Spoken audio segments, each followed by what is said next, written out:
Students, welcome back. Let's continue with the fundamentals of the distributed computing. So in the previous video, I explained what exactly the distributed system is. Now let me explain the characteristics or the challenges of the distributed systems. You can call it as a characteristics or the challenges that is going to be faced by distributed systems. So the first challenge is the resource sharing.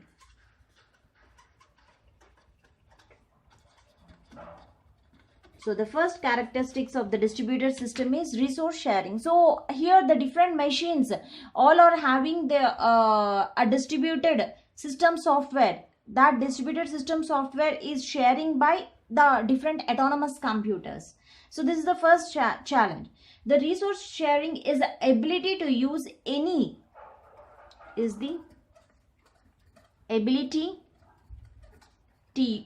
to use any hardware, software or data anywhere in the system.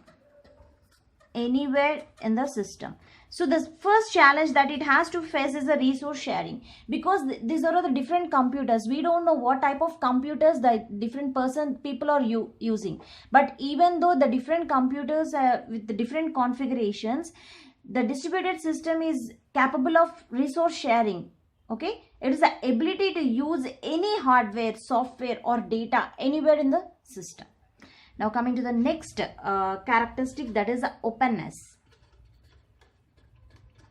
So what is this openness?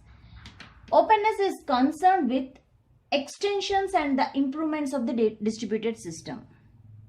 Is concerned with extensions and improvements of distributed system.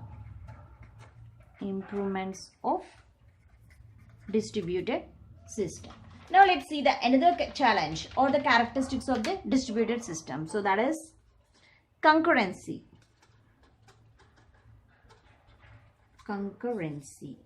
So concurrency means it arises naturally in distributed systems. So whatever the distributed systems you are taking, different computers that are connected each other. So here it arises a naturally distributed systems from the separate activities of user, the independence of the resources and the location of the server process in a separate computer. So concurrency, it's nothing but it arises naturally in distributed system. So if you are using the distributed system concept, means concurrency is naturally present in the distributed systems from the separate activities of user, the independence of resources and the location of the server process in separate computers. Now another characteristic is scalability. How you can say that the distributed system is a scalability? It concerns the ease of the increase the scale of the system. It increase the scale of system, like the number of processors. Suppose the number of processors are there, so as to communicate more users and or to improve the corresponding responsiveness of the system. So here each system is having their own processor, and those processors are to accommodate more users to improve the corresponding response of the system. Now let me take the another characteristic of the distributed system, that is a fault tolerance. So this is one of the important one challenge that we need to be faced while we are working on the distributed systems. The fault tolerance. A fault tolerance cares the reliability of the system. It cares the reliability of the system.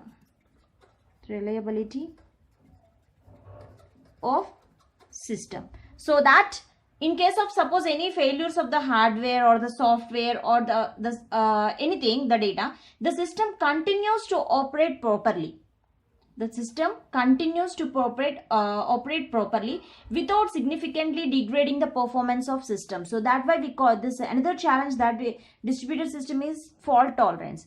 It cares about the reliability of the system, and it has if any failures are occurred in the hardware or in the software, the system continues to operate properly. Okay, and the last characteristic, that is a transparency. So we have to make the transparency of the data, because it is the resource is going to be shared the different computers. So the transparency has to made. This transparency hides the complexity of distributed system. Complexity of distributed systems to the users, because the privacy is there in each and every system. So we have to make some transparency. It is going to hide, this characteristic is going to hide the complexity of distributed systems to the users and application programs, and even to the application programs. So these are the different characteristics and the challenges of the distributed system. Thank you.